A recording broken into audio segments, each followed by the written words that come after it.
మరి ఈ రోజున కూటమి ప్రభుత్వం ఎంత మోసం చేసింది అన్నది ఇక్కడ మరి కొవ్వూరు నియోజకవర్గంలో మరి ప్రజలు మరి మరి వెంకట్రావు గారి నాయకత్వంలో మరి వాలంటరీగా మరి స్వచ్ఛందంగా వచ్చి మేము మోసపోయాం బాబోయ్ మరి చంద్రబాబు నాయుడు గారు వచ్చి అదే విధంగా కూటమి ప్రభుత్వం వచ్చాక సూపర్ 6 అని చెప్పి అబద్ధపు హామీలు ఇచ్చి ఏ ఒక్క హామీ కూడా అమలు చేయకుండా ఆయన ఎన్నో మరి కొంత శాతం చెప్తున్నారు. సంపద సృష్టించాలంటే మరి సంపద సృష్టించడం అంటే నాకైతే అర్థం అవ్వట్లేదు. 1,45,000 కోట్లు అప్పు చేయడమైనా సంపద సృష్టించడం అన్నది.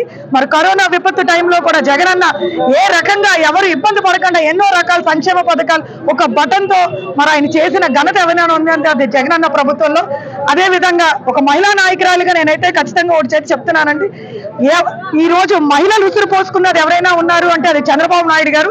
ఎందుకంటే మహిళలను ఓట్ బ్యాంక్ రాజకీయాల కింద వాడుకుని మరి మహిళలకి అన్ని రకాలుగా కూడా మరి జగనన్న మహిళలు ఆనందంగా ఉండాలి, మహిళలు బాగుంటేనే ఫ్యామిలీ బాగుంటుందని ఆశించి అన్ని పథకాలు మరి మహిళలకు ఇవ్వడం జరిగింది. ఈ రోజు మహిళలకి ఫ్రీ బస్ ఇస్తానన్నారు. అదే విధంగా అమ్మఒడి పథకం ఇన్ని రకాలుగా కూడా ఎన్ని చెప్పినా ఏ ఒక్కటి కూడా చేయలేదు.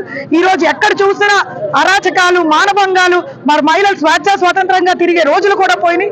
ఖచ్చితంగా మరి మహిళలందరూ కూడా మరి ఖచ్చితంగా జగనానికి తోడుగా ఉంటారని ఏదైతే డ్వాక్రా రుణమాఫీ 2014 ఇచ్చారు అది కూడా ఆయన చేయలేకపోయారు. ఈ రోజు మళ్ళా కళ్ళుపుల్లి మాటలు ఇచ్చి ఖచ్చితంగా మరి జగనానికి మహిళలందరూ తోడుగా ఉంటారని తెలియజేస్తూ మరి కూటమి ప్రభుత్వం ఈ సంవత్సరాలు చేసిన అరాచకాలు ఖచ్చితంగా వైఎస్ఆర్ కాంగ్రెస్ పార్టీ తరఫున అందరం కూడా మా యొక్క గలంతా అందరూ కూడా ఈ తప్పును తప్పులాగా మేము అందరూ కూడా నిలదీస్తాం. ఈరోజు తూర్పుగోదావరి జిల్లా కొవ్వూరు నియోజకవర్గం కొవ్వూరు హెడ్ క్వార్టర్ లో చంద్రబాబు నాయుడు గారి ప్రభుత్వం, కూటమి ప్రభుత్వం అధికారం చేపట్టి ఈ రోజుకి సంవత్సరం అయింది.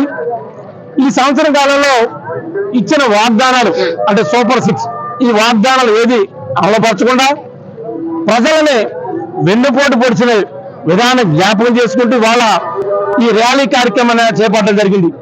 ఇవాళ ఈ మెరక వీధి నుంచి బస్టాండ్ సెంటర్, అదేవిధంగా విజయవాడ సెంటర్ మీద ఆర్డీ ఆఫీస్కి వెళ్ళి వినతి పత్రం ఇవ్వడం జరుగుతుంది. సుమారుగా ఇవాళ సంవత్సరం గడిచిపోయింది. ఈ సంవత్సరం ఇచ్చిన వాగ్దానం ఏది చేయలే, అది మాట ఇస్తారు తప్ప చంద్రబాబు నాయుడు చేయడు అని ఆనవవుతుంది. ఎందుకంటే ఎంతసేపు వాళ్ళ కుమారుడికి డబ్బులు ముట్టినా లేదా ఏ విధంగా జేబుల నుండి నాయకులుగా కార్యకర్తల జేబుల నుండి చూసుకుంటారు తప్ప ప్రజలు చేసే ప్రశ్న కాదు. గతంలో చూస్తే రాజశేఖర్ గారు ఉన్నప్పుడు ఫీజు రియంబర్స్మెంట్ ఎంతో మంది విద్యార్థులు చదువుకున్నారు. ఆరోగ్యశ్రీ ద్వారా ఎంతో మంది వైద్యం చేయడం జరిగింది. తండ్రి దగ్గర తనయుడు గారు జగన్మోహన్ గారు 2019 నుంచి 24 వరకు చక్కని పరిపాలన చేసుకుంటూ ఎంతసేపు పేదపడులు అంటే కులం, మతం, పార్టీ సంబంధం లేకుండా అన్ని సంక్షేమ పథకాలు పేదలకు అందాలని ఉద్దేశం చేసిన జగన్మోహన్ గారు చక్కని పరిపాలన చేయడం జరిగింది. ఈ చంద్రబాబు నాయుడు గారు మాట్లాడితే 14 లక్షల కోట్లు అప్పు చేశాడు అదే మాట మాట్లాడడం జరిగింది. ఇవాళ మన శాసనసభలో 3,70,000 కోట్లు అప్పు చేశాడని వాళ్ళు చెప్పడం జరిగింది. కానీ ఇవాళ చంద్రబాబు నాయుడు గారు ఇవాళ సంవత్సర కాలంలో చేసింది ఏంటంటే 1,37,000 కోట్లు అప్పు చేసి ఆ అప్పుని ఏం చేశాడు ఎవరు తెలియదు. వాళ్ళ నాయకులు కార్యకర్తలు చేపలు వేసుకున్నారు. అదే జగన్మోహన్ గారు అయితే సంక్షేమ పథకాల డీబీటీ ద్వారా సుమారు 2,57,000 కోట్లు డీబీటీ ద్వారా పేద ప్రజలకు వేయడం జరిగింది. కానీ ఇవాళ చంద్రబాబు నాయుడు గారు మాటిచ్చి మోసం చేశాడు. దాన్ని నిరసిస్తూ ఇవాళ వెన్నుపోటు దినాన్ని జ్ఞాపకం చేసుకుని సంవత్సరాన్ని జ్ఞాపకం చేస్తూ ఇవాళ ఈ కార్యక్రమం చేపట్టడం జరిగింది. అంతేకాకుండా వెన్నుపోటు అంటేనే చంద్రబాబు నాయుడు. గతంలో మనకు తెలుసు ఆ రోజుల్లో మామూలు వెన్నుపోటు పడిచాడు. ఆ వెన్నుపోటు పడిచి అధికారం చేర్చుకుని అధికారం తర్వాత ఏది చేయలే. 2014 కూడా నమ్మి ఓట్లేశారు ప్రజలు, కానీ వాళ్ళకి శేఖర్ రాజ్యం చేశాడు. ఇవాళ చంద్రబాబు నాయుడు మళ్ళా 24 నుంచి అదే మాట అదే దారుల్లో నడుచుకుంటూ మాటిచ్చిన వాగ్దానం చేయకుండా ఇవాళ జగన్మోహన్ గారు అమ్మఒడి 15,000 వేస్తా అంటే నేను 3కి ఇచ్చేస్తాడు. అదేవిధంగా రైతులకు 13,000 ఇస్తుంటే నేను మొత్తం 20,000 ఇచ్చేస్తున్నాడు. అదేవిధంగా ప్రతి ఇంటింటి కూడా నీకు 15 అని చెప్పడం జరిగింది. మహిళలకు 1,500 నెలలు ఇస్తామని చెప్పడం జరిగింది. అదేవిధంగా ప్రతిదీ పథకం జగన్మోహన్ గారు ఇచ్చి పథకాలని మార్చి చెప్పడం జరిగింది, చేసింది ఇవ్వలేదు. అంటే చంద్రబాబు నాయుడు మోసాలకి నిదర్శనం. అంతేకాకుండా కరెంట్ ఉంది, నేను అధికారం చేపట్టిన వెంటనే కరెంట్ ఎక్కడ పెంచాలని చెప్పాడు.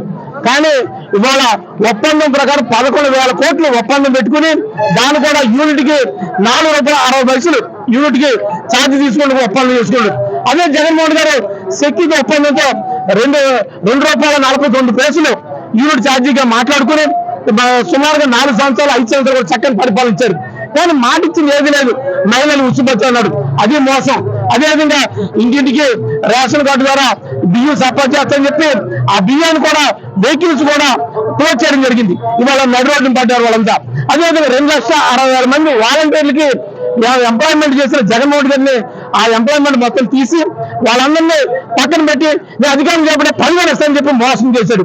అదేవిధంగా సచివాలయం ఎంప్లాయీస్ ఏ గ్రామంలోకి వెళ్ళినా కానీ 3 సంవత్సరాలుగా సచివాలయం, రైతు భరోసా, వెల్నెస్ సెంటర్ 3 చక్కగా కనిపిస్తున్నాయి. ఆ భవనాలు కూడా నిర్వీర్యం చేస్తున్నాడు. అంటే టోటల్ గా చంద్రబాబు నాయుడు గారు మాట ఇచ్చింది ఏది చేయడం. అంతేకాకుండా ఇవాళ మాట ఇచ్చిన ప్రకారంగా జగన్మోహన్ అన్ని చేయడం జరిగింది. ఇవాళ రాష్ట్రంలో సువర్ణ పాలన చక్కగా చేయడం జరిగింది 1924 వరకు.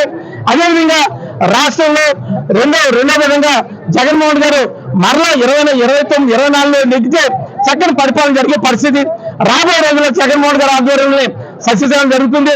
దాని నిదర్శనం మనందరికీ, ప్రజలందరికీ ఇప్పుడు దీన్ని చూస్తే అర్థమవుతుందని తెలియజేస్తూ ఇవాళ ర్యాలీకి వచ్చిన నాయకులు పెద్దలందరికీ ప్రత్యేక ధన్యవాదాలు తెలుస్తున్నాం.